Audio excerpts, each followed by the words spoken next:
Bueno, hoy nos encontramos en esta mañana con mi amigo, mentor y jefe Daniel Arriaga, que es el jefe actualmente de capacitación.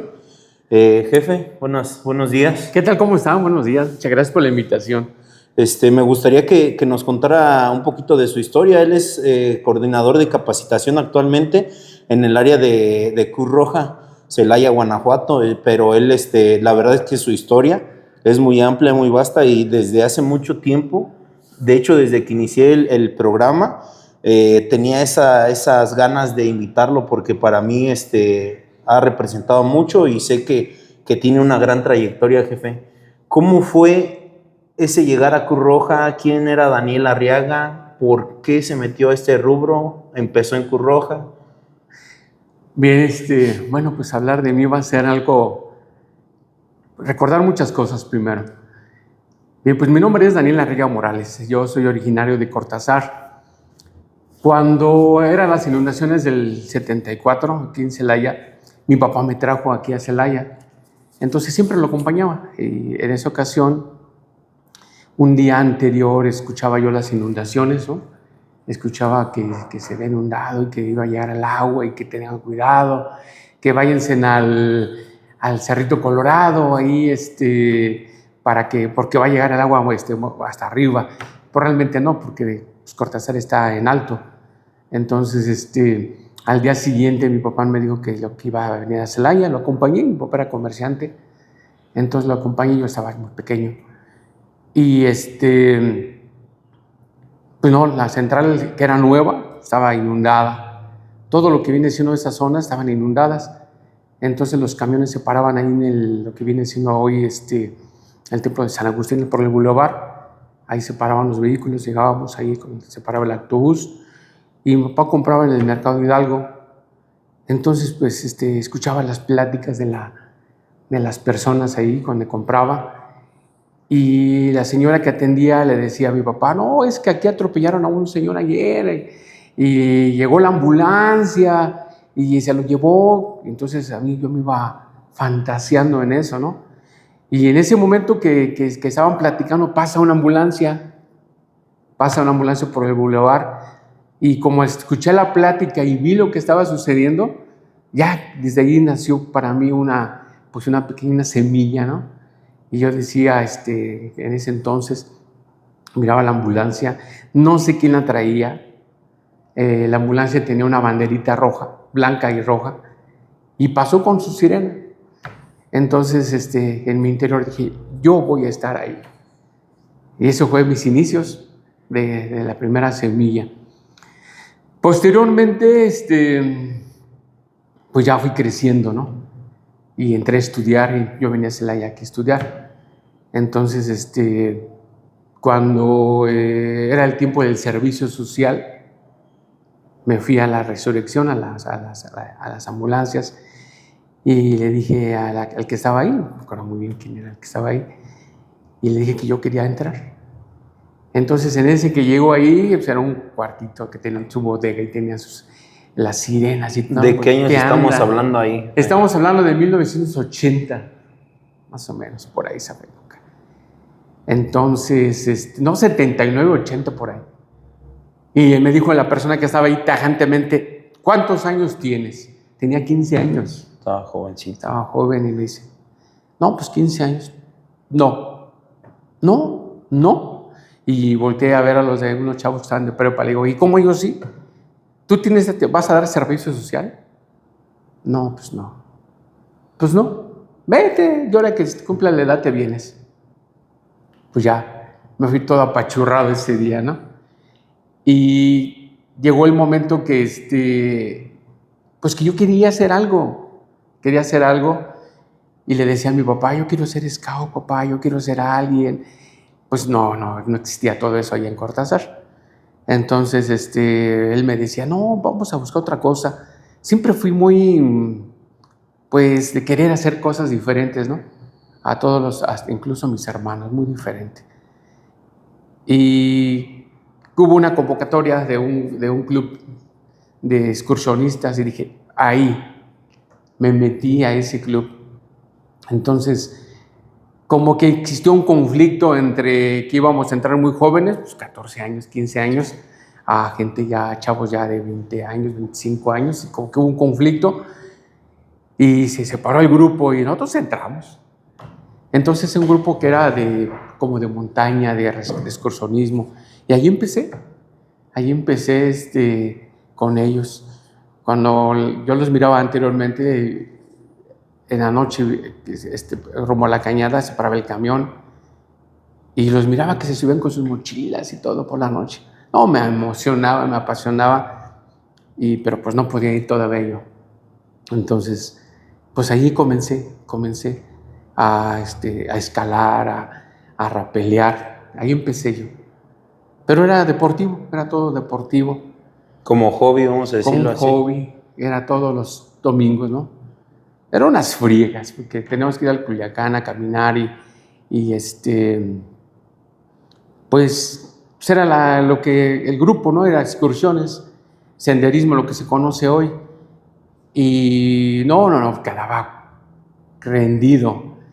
Entonces hubo la oportunidad de que dicen, va a haber una Cruz Roja en Cortázar. Dije, yo tengo que ir. Pero antes yo regresé nuevamente a Celaya a preguntar que si ya podía. Y también dijeron, no. Y ahí voy para atrás. Entonces dije, no, voy a entrar ahí. Entonces, conocí a una enfermera que trabajaba en el Seguro Social en Celaya. Y le dije, oye, enséñame enfermería. Y ella se quedó así como que, caray. Entonces recuerdo que ella hizo un curso con enfermería militar. De hecho, me prestó sus manuales que los estudiara. No, me los devoré. Me los devoré los manuales. Y ella me enseñaba a canalizar, a curaciones y todo eso. Entonces ya cuando nos convocan a la Cruz Roja, llego a Celaya, nos convocan a la Cruz Roja y dicen, los cursos van a ser los sábados, curso de primeros auxilios.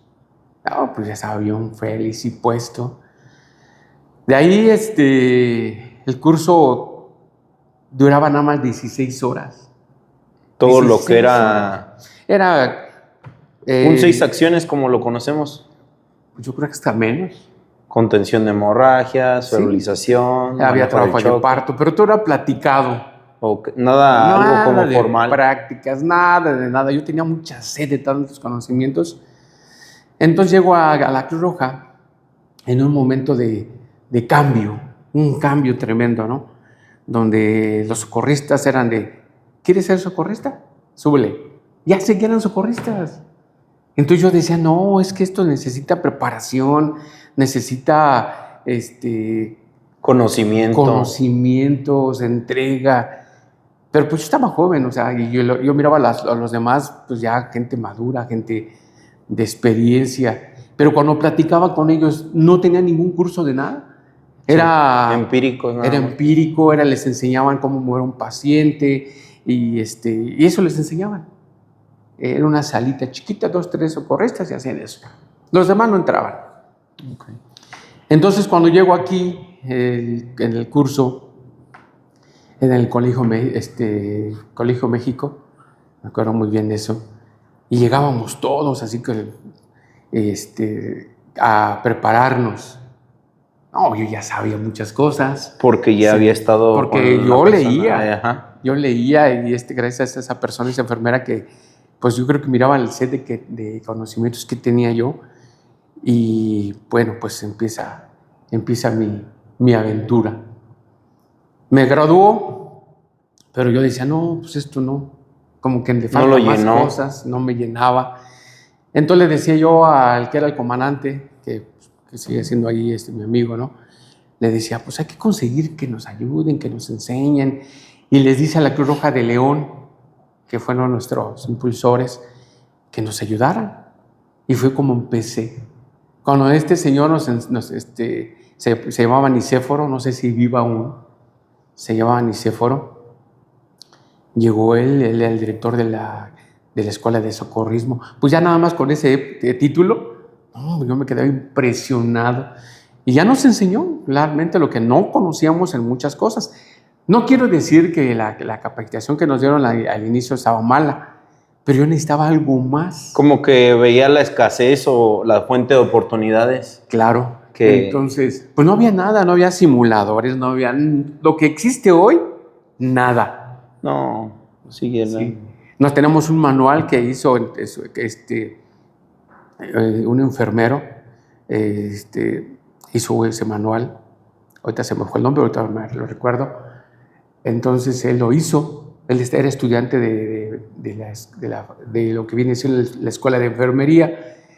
Y yo lo leía y sí estaba muy bien explicado, ¿no? Pues se esmeró él en esto, en él. Entonces, pues ya empecé a conocer más de aquí de Celaya, porque estaban, pues ya ahorita ya no están con nosotros, ya son difuntos, ¿no? Cada uno de ellos se apasionaba y nos daba clases y yo decía, no, pues yo quiero eso, porque yo ya estaba en otro nivel. Entonces, pues realmente éramos los que veníamos empujando la evolución de lo que era el socorrismo a lo que soy paramédico. Así es, ya veníamos empujando y teníamos mucha resistencia. Entonces, me proponen como director del plan de la escuela de socorrismo. Pues yo bien joven, 18 años, y me dije que sí. Me fui a México una semana. Con unos compañeros. ¿A capacitación? A capacitarme para que yo fuera el director de la escuela de socorrismo.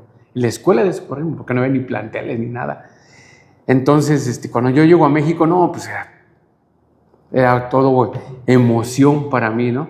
Porque eran cosas que yo no conocía, que miraba y me subía a las ambulancias a asomarme y andaba por todos lados empapándome de lo que había ahí.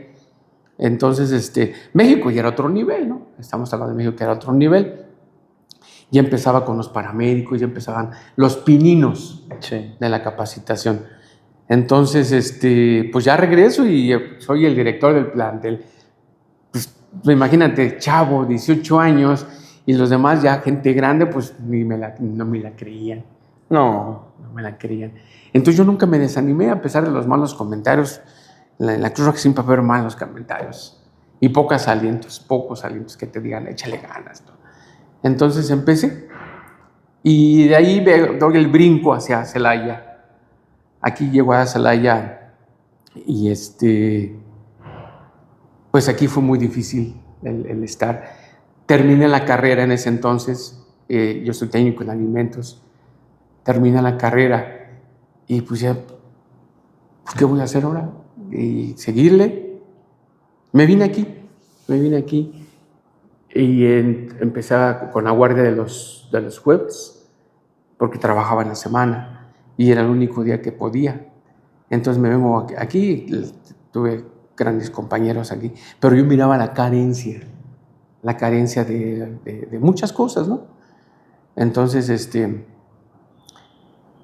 aquí encontré a compañeros que igual que yo, entusiastas. Empezamos a trabajar, a entrar a instrucción militar, a entrar a lo que antes hacía el pentatlón, hacíamos tumbling, hacíamos muchas cosas. Es que antes Cruz Roja tenía cierto impacto militar, ¿no? Se conocía que era semimilitarizada. Así es, se preparaba uno mucho para eso. Quería imitar al pentatlón, o ellos nos querían imitar a nosotros, ¿no? Pero los domingos de orden cerrado. Todo eso lo íbamos haciendo, ¿no? Entonces, pues ahí me iba forjando. Una ocasión, íbamos a prepararnos para un desfile del 16. Pues yo era tropa, pues no, estaba en la tropa yo. Y necesitaban una escolta. Entonces yo ya había terminado mi formación militar, en lo que era el servicio militar. Yo me fui a Sarabia, duré un año en instrucción militar, pues yo ya me sentía bien físicamente, con conocimientos. Creo que me formaron bien. En ese entonces me acuerdo muy bien cuando entré a lo que viene siendo el servicio militar, empezaba la guerra de las Malvinas, o estaba en la guerra de las Malvinas. Entonces nos decían los soldados, no, van a irse a pelear, y que no, pues pues tenía miedo, pero así que decía, Esa adrenalina sí, de vamos, vamos. No, nunca fue, eso no fue cierto, ¿no? Porque pues era al Cono Sur, ¿no? Y nada que ver. Pero estábamos ya bien listos. Entonces ya me meto a la Cruz Roja, me meto a Sanidad Militar. Me meto a Sanidad Militar. Ah, se desempeñó como Sí, sanidad. ahí me metí, y teníamos ahí sesiones con los militares y teníamos un teniente que él era enfermero militar y a ver, chavos, órale, vamos a canalizar. Y yo me acuerdo de ese día, yo ya canalizaba, porque después de eso yo me fui a dar un servicio al hospital en Cortázar, en donde había muchas carencias, había, pues se recibía trabajo de parto, decoraciones, internos, todo eso, y había médicos que nos echaban la mano, nos miraban las ganas y decían, órale chavo, órale, vente a suturar, y ahí vamos a suturar, órale, vente a canalizar, y ahí vamos a canalizar. Empezábamos con los borrachitos, ¿no? Sí. Órale, dale. No, estaba tiemble. La sutura. Órale, y a suturar. Entonces, todo eso yo ya me estaba formando con lo que yo tenía, o sea, me formé. Entonces yo considero que cuando llego a la Cruz Roja, llego con muchos conocimientos, con mucha sed de seguir aprendiendo. Después, pues después del servicio militar, llegando aquí, le estaba platicando del teniente que nos dice, a ver, ¿quién quiere canalizar? No, pues yo. Siempre fui el de yo. Sí, el de la iniciativa. Sí, el de iniciarle, ¿no? Y órale, ya estoy temblando al chavo que quiso. Y ese día se me olvidó quitarle el torniquete. Y ay, que se va la solución para arriba. Y digo, ¿qué pasó? Pues era el torniquete, ¿no? Pero son aprendizajes. Sí. Son aprendizajes y ya me acuerdo que el teniente, no. A ver, que hasta sabían quién era. Órale, te toca. Y enséñales. Y ahí estaba yo enseñándoles a los demás. Entonces, cuando llego a la Cruz Roja, me tocan que me invitan a un curso de formación de instructores 15 días en la Ciudad de México. Yo me pegué, no me querían llevar, porque pues en ese entonces ya la élite era los instructores y pues yo no era los nada. Dioses instructores. Sí, ahí yo no era nada. Y ahí voy, me pegué, les pegué y pues como que no querían llevar, pero pues yo me metí. Y ahí voy, duré 15 días allá en México en un curso de formación y ya llego aquí. Cuando tomo el curso de formación, llego aquí y no me ocupan. Por la edad. Por la edad. No. Tú. Yo no. Pero no me desanimaba. No me desanimaba porque les decía, algún día voy a ser yo. Algún día. Y así fue. Fui creciendo. Hice el primer encuentro de instructores. Hice el primer encuentro de instructores. Invité a los de aquí no querían participar y ni participaron, me dejaron solo, pero yo invité a San Miguel Allende, invité a Querétaro, hicimos un consenso de pues una retroalimentación.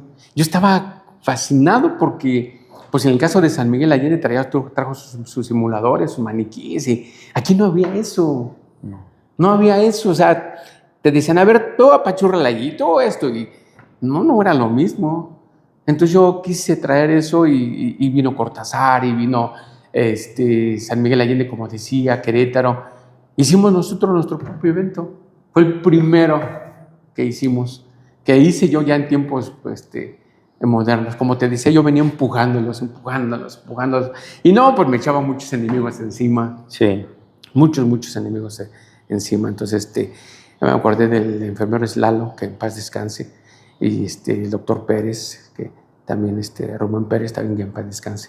Gente que le echaba muchas ganas, incluso Alfonso Moreno, también que en paz descanse. Eran gente que estaban estudiando en su tiempo y nos ayudaban. Pues ahí me aprovechaba yo, ¿no? De sus conocimientos. Y ya cuando subo a las ambulancias, pues no, ni siquiera me dejaban salir como jefe de servicio. No, chavo, tú vete para atrás. Ahí va. Entonces, había un momento, como estaba la Cruz Roja en el barrio de la Resurrección, había un momento que que miraba yo que no había gente. Voy a ir, dije, voy a ir. Y ya me iba y a todos los servicios me subí, pues porque no había nadie, y de jefe de servicio. Entonces, en ese entonces, Alfonso Tierra Blanca Santana, que era el burro, que a nosotros que le decían el burro, decía, ¡árale, niño, vámonos! Y ahí voy con él. Y entonces me quedaba sorprendido porque decía, ¡cierra la puerta! Y se quedaba la Cruz Roja sola. Y nosotros nos íbamos al servicio. Y ahí andábamos para todos lados. Entonces, él atendía y no me dejaba atender. Pero usted ya traía el No, conocimiento. pues yo le decía, yo sé. No. Ya lo hacía él. Yo me acuerdo que traía su cigarro. Dice yo. Decía, ¿cómo eso se puede? Pero eran otras enseñanzas de que ellos estaban acostumbrados a, ¿quieres ser? Órale. Y aprendían a golpe y trancazo. Entonces, yo le agradezco mucho a él que, pues, me discipliné con él y aprendí cosas de él. Entonces, pues ya siendo instructor, ya empecé, como yo ya conocía lo que vienen haciendo rapeles, nudos y todo eso, aquí no había quien lo diera. Entonces, pues, ¿quién? Yo. Órale. Y ya empecé a crecer ahí en las prácticas. Jamás fui aquí con la gente de montaña, aquí había gente de montaña. Se iban a practicar en el río, nunca me invitaron, era una elite. Pues yo seguía practicando. Decía, pues yo daba mi curso, les enseñaba a los chavos, a todos, y me empecé a hacer de fama. ¿Qué rapel? Salía. Entonces me los empecé a llevar yo a lugares diferentes a los que se hacen aquí, con hartas críticas, porque que no me querían. Entonces, pues es que venía yo como les decía, empujando a las generaciones pasadas, y así fue mis inicios. Fue como te decía, de una semillita, el deseo, a ir diciendo, yo quiero y voy a estar ahí. Y aquí estoy. Una larga historia, jefe. Estoy hablando de 1982 a la fecha. ¿Y tuvo alguna participación usted en el famoso temblor del 85, jefe, o no tuvo? Sí. Fíjate que cuando fue el temblor del 85, ese día estábamos preparándonos nosotros para que iban a pasar los símbolos patrios. ¿Okay? Iban a pasar los símbolos patrios, donde decía la gente, no, pues se trae una bandera bien viejita y todo, pues es una reliquia, ¿no? Son reliquias. Y venían los soldados y todo, y en cada ciudad se hacían guardias, y a nosotros nos tocaba hacer una guardia en esa época. Entonces, como yo estaba en escolta, te decía que era una escolta, pues éramos puros de 1.60, dicen. Entonces yo era el sargento, porque yo me sentía capaz de mover una escolta, de competir con gente que estaba pues, unos 70, unos 80, que los echaron fuera por grilla, yo creo, ¿no? No sé ese tema. Entonces, pues ya estábamos preparándonos, ¿no? Que iba a haber los símbolos patrios, veníamos a practicar y todo. Entonces me toca a mí la guardia del miércoles, del jueves para el viernes. ¿Qué fue ese? Sí, fue miércoles, sí, miércoles para jueves. Entonces estábamos dormidos de una guardia anterior. Entonces de repente empecé a sentir el temblor, ¿no? Aquí se sintió tremendo, donde se movía todo. Ay, caray, que me está moviendo en la cama. Pues eran literas, ¿no? Y luego otro movimiento primero era hacia el lado y luego frontal, sí, de adelante hacia atrás. De adelante hacia atrás. Entonces me dolía la cabeza y decía, caray, nunca me duele la cabeza. Y ya me paro y que dice todo, se está temblando. Entonces salimos al patio y escuchábamos el aljibe. Entonces se apaga la televisión, nos prendimos la tele y se apaga, se va la señal. Pues, ¿qué pasó? No sé. Entonces yo ya me voy a mi casa, todavía vivía en Cortázar, y me voy a mi casa y me dice mi mamá, tembló en México. Ah, caray. Y dije yo, voy a ir a la Cruz Roja, yo voy a ir. Y ya me vengo, ¿no? Y llego y que ya se habían ido, me dejaron. Ya, dije yo, pues ni modo, ¿no? Y también era la sensación de cumplir con los símbolos patrios, de quedar cumplir. Todos se fueron mis compañeros y mejor ahí solo. Tuvimos que armar una escolta improvisada. Y se fueron ellos. ¿Okay? Entonces, pues yo miraba que se iban, pero se iban en camión y todo eso, ¿no? Y yo le dije a mi papá, yo quiero ir. Vamos, dice. Entonces me llevo a México. ¿Su papá se lo llevó? Sí. No, manches, mi papá ese día como era comerciante, el mero día del temblor, se fue con mi hermano. Uh-huh. Se fue con mi hermano a surtir. Entonces dice que cuando llegan a México, no manches, dice, todo destruido. Un caos. Es un caos. Y como yo escuchaba las noticias y por radio, porque en televisión no había, entonces tenía yo ese gusanito de querer ir. Mi papá no llegaba. Mi papá se tuvo que venir en el tren y llegó a la madrugada ese día y nosotros bien espantados. ¿Qué le pasó a mi papá? Y mi papá me llevó a los 8 días, no me llevó enseguida. Y llego allá a México, todavía una destrucción, olor a muerte. Me llevó al hospital del Seguro Social, estaba Plácido Domingo. Yo lo vi, estaba yo ahí. ¿Al cantante de ópera, sí, al tenor? Sí, porque él tenía sangre mexicana, sus familiares estaban en esa zona. Él era el líder de eso. No estábamos en pañales, en desastres. Sí. No sabíamos nada. Bueno, llegaron los de Cortázar y me dijeron, vámonos. Dije yo sí quiero irme, pero pues tenía los primeros días tenía esa sensación de querer, pues tenía la misión, como era el sargento, tenía la misión de estar en los símbolos patrios. Pues ya no me fui. Entonces me fui con mi papá, fuimos al Seguro Social. No, era una crisis, no, nadie le hacía caso. Él hablaba y les gritaba, ¡hey, por allá no! ¡Por favor, no se muevan de ahí! Él era el líder y algunos que sí les llegaban y le hacían caso. ¿Quién? A Plácido Domingo. Entonces, hasta se me puso la piel. Sí, estuvo así. Entonces, no, pues el Seguro Social estaba destruido. Colapsó. Sí, todo colapsado, todo aplastado. Ahí murieron médicos, enfermeras, de ahí sacaron a los niños. Después de 8 días me tocó ver cuando sacaron a los niños. No podía entrar yo porque no dejaban entrar. Nadie. Nada más los que estaban adentro ya.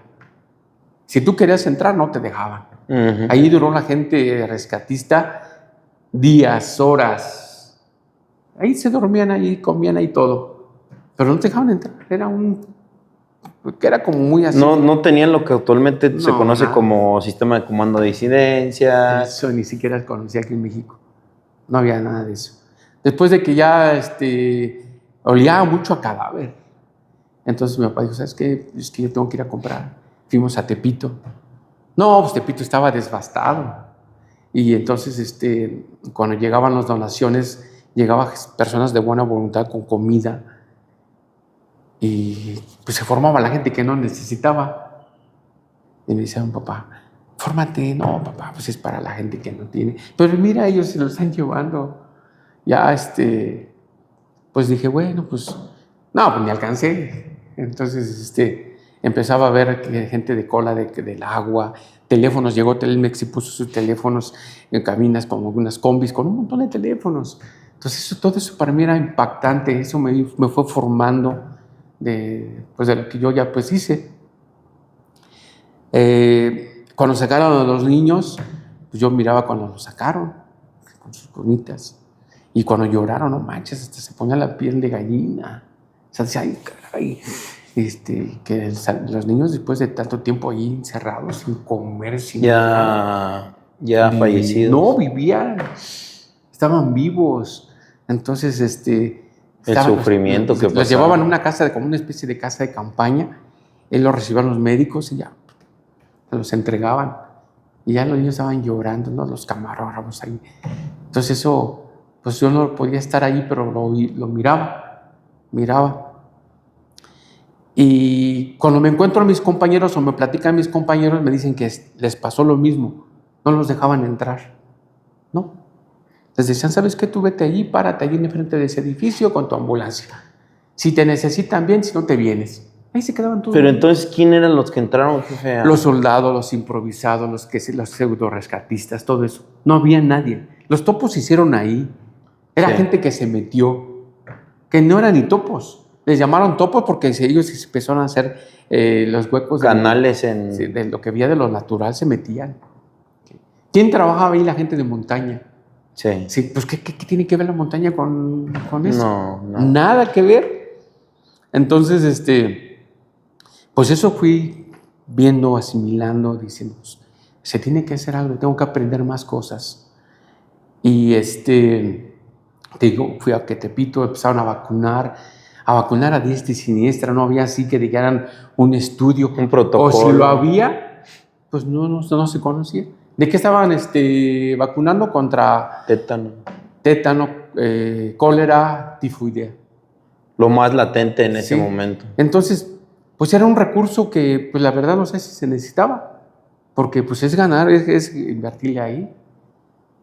Y no, pues ya, fui como anónimo, ¿no? Porque los demás, como yo no me registré, es más, ni sabía que tenía que registrarme, ya los llamaron ellos a entregarles sus reconocimientos y todo eso. Y pues ahí termina ese aprendizaje.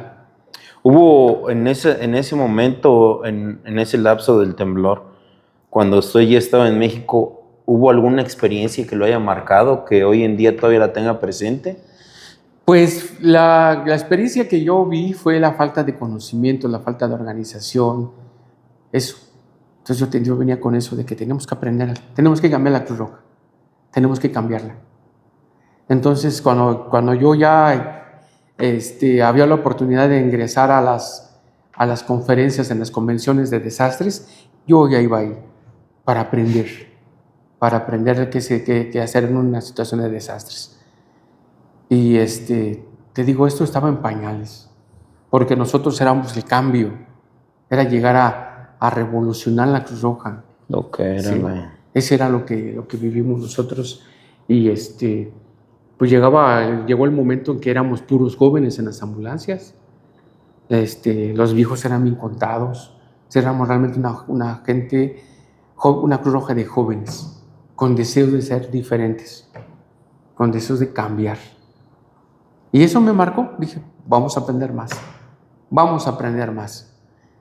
Después de ese tiempo, también en la atención de urgencia estaba en pañales. Realmente las ambulancias eran camionetas panel, que no podías hacer nada. Ibas muy agachado. Ibas agachado, y con el paciente nada más lo ibas casi viendo. Era el puro traslado ahí, ¿no? Entonces yo decía, hay que hacerle algo al paciente, hay que canalizarlo, hay que hacerle... No, eso no se permitía.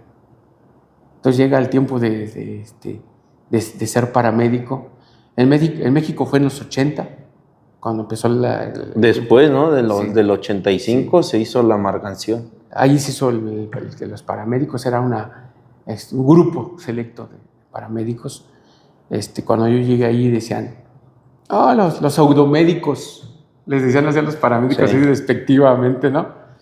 Y yo me acuerdo que ahí vi al doctor Uribe, chiquillo, bien chiquillo, lo miraba ahí. Entonces yo le miraba que estaban ahí, pues es que, ¿por qué les decían eso? Porque eran pues gente de conocidos, de jefes. Eran los que aventados, pues los aventados que se entraban ahí. Se apagó lo de paramédicos, ya no hubo. Pues entramos otra vez a socorrismo. Y cuando empieza ya otra vez el auge de paramédicos, llega la idea que hace el Celaya, en los 90. En los 90 se apagó un buen lapso. Y ya mencionaba al doctor Rubén Pérez, porque él tuvo la iniciativa de querer cambiar. Y nosotros con él. Entonces empezamos el programa de paramédicos. ¿Cuánto duraba o de qué constaba?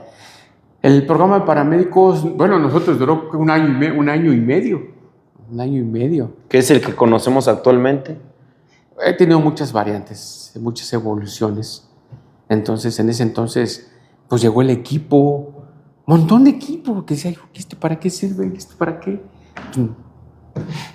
Y ese equipo, pues empezamos a trabajar. Muchos médicos muy entusiastas nos ayudaron.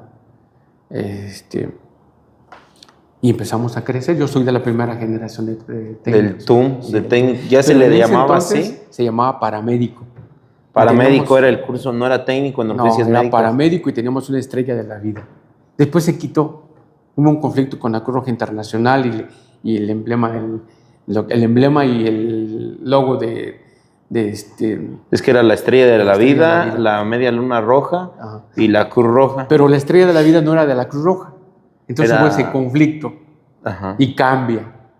Dicen, no, la estrella de la vida no la usamos nosotros.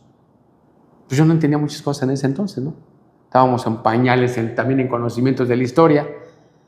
Entonces, cambia y ahora regresa a ser técnico en urgencias médicas. Ahí tengo mi constancia de la primera generación. Y así, cada tiempo que se tenía que certificar, siempre me he certificado, no he dejado de certificar.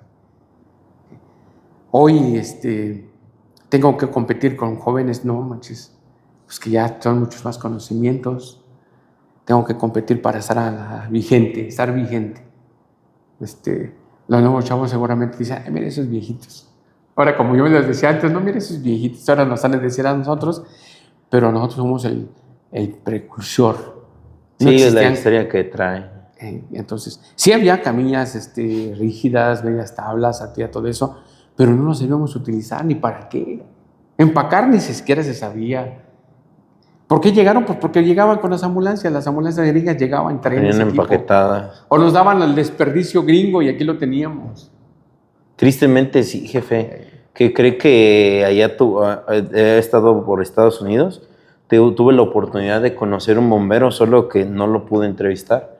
Él nos decía que todas las donaciones que nosotros aquí vemos de las ambulancias, de las máquinas de bomberos, son lo que por norma ya sacan, o sea, ya es Son como desecho. burdamente, ya es un desecho, ya no Sí. sirven allá. Y aquí llegan y, ay, claro, la primera línea, esto se usa en Estados Unidos, cuando no. El promedio de vida de allá, creo, no sé si estoy mintiendo, que un vehículo dura 5 años y va Sí. para atrás. Así es, de 4 a 5 años. Tienen su norma donde dice, ¿sabes qué? Ya. Y son ambulancias que Horas. aquí, realmente una unidad, y eso lo aprendí, debe de ser modular, o sea, para una correcta atención. Claro. Entonces, y eso lo aprendí del jefe Daniel Arriaga, de la 117. Sí, sí nos dieron esa ambulancia, nosotros peleamos esa ambulancia. No nos la querían dar. De hecho, no la tenemos, ¿no? Ya no la tenemos en En el stop capacitación. de... Sí, ya no. Pero, no, era una super ambulancia. Sí, ¿por qué? Porque esas unidades están diseñadas exactamente. Manejo de vía aérea, manejo del trabajo, o sea, Sí. tienen un espacio asignado. Para cada cosa. No que ahorita traes una Crafter, traes una Express, traes una Peugeot. Sí, ha evolucionado, ¿no? Y pues el precio, simplemente el precio, porque la Cruz Roja siempre ha vivido yo siempre que tengo oportunidad de platicar con el público que ganan los cursos, les digo, ¿saben qué? La Cruz Roja está pobre, tiene que pagar luz, drenaje, renta, si es que así lo tiene, combustibles, no le dan nada. La gente piensa que es una Cruz Roja del gobierno, esa es una mentira. No, de hecho en sus valores, ahí viene que no es gubernamental, pues. Entonces, pues como esta es mi pasión, Ajá. tengo pues el gusto de decirle a la gente, de comentarle a las personas, ¿sabe qué? Cuando tengan oportunidad ustedes, den, porque eso que ustedes dan, había personas que sí lo necesitan. Tenemos nosotros en el municipio de Celaya, tenemos, ¿qué? 600,000 personas, habitantes. Sí, un poquito de la población, un poquito más. Tenemos 3 ambulancias. Y dice la gente, ¿y las demás que están haciendo ahí? Pues no alcanzamos a mantenerlas. Ya no hay tantos voluntarios. Aquí sí o trabajas o estudias. Y pues muchos le roban el tiempo a su trabajo, a su estudio. Por eso el tiempo de vida en la Cruz Roja es máximo de 3 años. Máximo, no duran tanto. No, y yo recuerdo que usted mismo, alguna vez, lo voy a tomar personal el comentario, jefe, Yo estaba en una decisión laboral difícil y trabajaba yo aquí en Cruz Roja y el jefe me dijo, mira, primero lo que te deja y después el hobby. Porque realmente, como usted dice, o sea, Cruz Roja vive del voluntariado. El pago que se le hace actualmente a los paramédicos ya de base es simbólico. Realmente sí. Entonces, no dimensionamos que ya Celaya ya nos quedó grande para la Cruz Roja. Y la economía que tiene ya no es tan sustentable como la de otros tiempos. Así es. Y es lo que sí debemos de tener en cuenta, porque hay veces que ves a la sociedad que dice, es que no llegan, es que Cruz Roja tarda un montón, es que sí. Pero ¿cuántas unidades tenemos por turno, jefe? Tenemos 3, a veces 2, a veces 1, dependiendo del mantenimiento. Dependiendo del voluntariado. Y del voluntariado, porque dicen, ¿y cómo en los desfiles salen todas? Pues porque es el día que tienen tiempo, Sí. es el día que no se trabaja. Entonces, pero ese es un gasto tremendo, es un gasto tremendo. Por eso los consejos directivos a veces es difícil conseguirlos, porque tienen que, primero porque es honorario, y segundo porque tienen que buscar los recursos para que esto subsista. El servicio de voluntario en la Cruz Roja siempre ha sido malagradecido por parte de la sociedad. Hay gente que nos odia. ¿Por qué? Porque tienen historias de vida difíciles, porque no llegó la ambulancia, pero sabiendo que pues no hay, pues ¿qué más tenemos?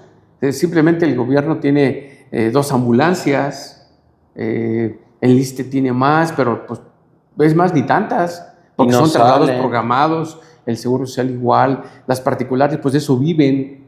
El servicio de emergencia es caro, Sí. es lo más caro. Y no ha habido ese apoyo gubernamental, al menos aquí, de promover un sistema de urgencias prehospitalarias, como para tenerlo bien registrado o que se acerquen con ustedes a, ¿saben qué? Vamos a echarle ganas. Y Celaya ya lo requiere, ya quedó grande Celaya para las unidades. Mira, el gobierno sí aporta, pero pues no, siempre los gastos son mucho más grandes que lo que se da. Aquí creo que hoy somos afortunados, pues somos los que más dona al gobierno con nosotros, pero hay delegaciones que ya tienen que cerrar, se cierran. ¿Por qué? Porque no hay recursos. Sí, cierto. Tenemos a Paseo, que pues, no tiene tantos recursos ni voluntarios. Cortázar. Tenemos Cortázar, tenemos así.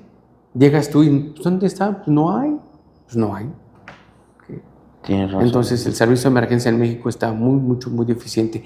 Fíjate que en tantas cosas que he hecho, incluso sigo siendo instructor de conducción de vehículos de emergencia. Dicho, hice un manual. El COVE, el famoso COVE. Conductor de vehículos de emergencias. En su tiempo yo hice un manual que pues ahorita lo tenemos local o estatal, porque después ya surgieron muchos manuales, ¿no? Pero me fui yo a Los Cabos a dar un curso, a La Paz a dar un curso de conducción de vehículos de emergencia, y me doy cuenta con una realidad. Primero porque son lugares turísticos. Todos los grandes consorcios hoteleros contratan ambulancias privadas, y la Cruz Roja es el último recurso, es para la gente pobre, así lo vi yo. Entonces me voy a la realidad de donde había delegaciones que nada más eran 2 personas, 2. Y cuando platicaba yo con ellos me decían, ¿sabes qué? Somos la ambulancia más próxima. Tenemos que ir a lugares de 4 horas. Ir la ambulancia. Imagínate, es el único recurso. Ir hasta el lugar de 4 horas. Estamos hablando como unos 300, 400 kilómetros. Sí. Y regresar con el paciente. El reto que significa. No manches. Entonces me decían ellos, no somos empleados. El día que tiene una emergencia, le pedimos a la empresa que nos dé oportunidad de salir. Es más, nos llevamos la ambulancia a nuestra casa y al trabajo. Porque no hay más. Entonces dices tú, ay no, pues aquí estamos bien. Sí. Pero hay delegaciones que están Pero mal. Realmente, jefe, Cruz Roja, ¿para qué fue fundada? Bueno, mira, la Cruz Roja, de hecho, ayer fue el día del socorrista, ¿no? Sí. Realmente el día del socorrista surge por las batallas de Solferino. en el norte de Normandía, donde Henry Dunant, Jean-Henri Dunant, que él es el precursor de la Cruz Roja, ni siquiera tenía en mente crear nada. Era una persona visionaria, era una persona humanitaria, donde él va a buscar a Napoleón III, porque él era comerciante, pues, suizo. Allí la principal aportación era las bancarias. Él se quiso meter a la agricultura y compra unas tierras en el norte de Normandía, perdón, en el norte de Argelia. Y llega y no hay agua. Y le dicen, pues, ¿quién puede hacer un embalse? Pues Napoleón III. ¿Y dónde está Napoleón III? Pues está en campaña militar en el norte de Italia. Napoleón III es francés. Precisamente fue el que nos mandó a los franceses en el tipo de Juárez. Ese fue el mismo. Entonces, Dunant lo va a buscar y le dicen, está en una batalla allá en el norte de Italia. Y él llega en una madrugada con su cochero, llega ahí, pues el rico, y lo primero que se encuentra es la batalla. En su libro Recuerdo Solferino habla de que había 400,000 entre muertos y heridos. ¿Te imaginas un matazón, despedazadero de muertes, despedazadero de cadáveres por bombas, por los cañonazos? En su libro narra él que tenían que pasar los cañones a través de los heridos, que se decían, pásale por allá, ellos tenían que moverse hacia donde tenían que estar los cañones. Entonces él se horroriza de eso. Pues por eso ese 24 de junio de 1856, creo, si no me falla la memoria, él ve ese horror y fue la primera vez que se crearon los servicios de socorro, porque él dijo, vamos a atender a los que están sufriendo. Le dice a su cochero, según él narra, vete por vendas, por tinta, por papel, por tabaco. Eso fue lo que pidió.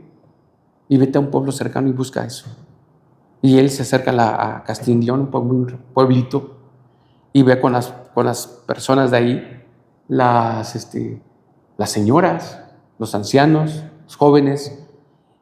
Primero había ahí franceses, o sea, francés, austriacos, italianos, piamonteses. O sea, era una mezcolanza de lenguas que no se entendía a nadie. Puras señas. Sí, que decía él, que le dice a todos, pues, ¿cómo le hago para atenderlos? Porque tenían los franceses sus unidades militares para sus oficiales generales. Tenían otras unidades para ellos, pero eran para ellos nada más. Los demás soldados que eran rasos, que era gente que conseguían donde podían. Campesinos. Pues ahí se morían.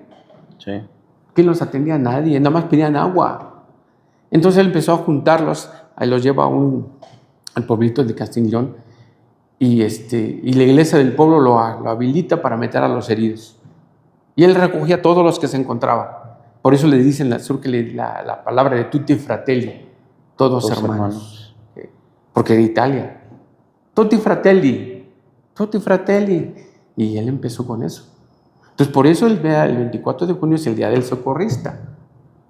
Hoy muchos lo asocian con el Día Internacional del Paramédico, de la paramédica, pero realmente la esencia es esa, ¿no? Del socorrista. Qué bueno que festeje, ¿no? Junto con nosotros, con la Cruz Roja. Qué bueno, porque reconocen una labor, reconocen algo que está muy castigado, porque la mayoría son voluntarios, la mayoría es gente que cuerpos de socorro, cuerpos de brigadas, son voluntarios. Sí. Entonces, pues qué bien que lo reconozcan, pero sí la esencia es por eso, por las batallas de Solferino. ¿Okay? Y platicar de la Cruz Roja, sí, ¿no? De hecho, estaría interesante hacer hasta un capítulo de la pura historia. Estaría genial. Entonces,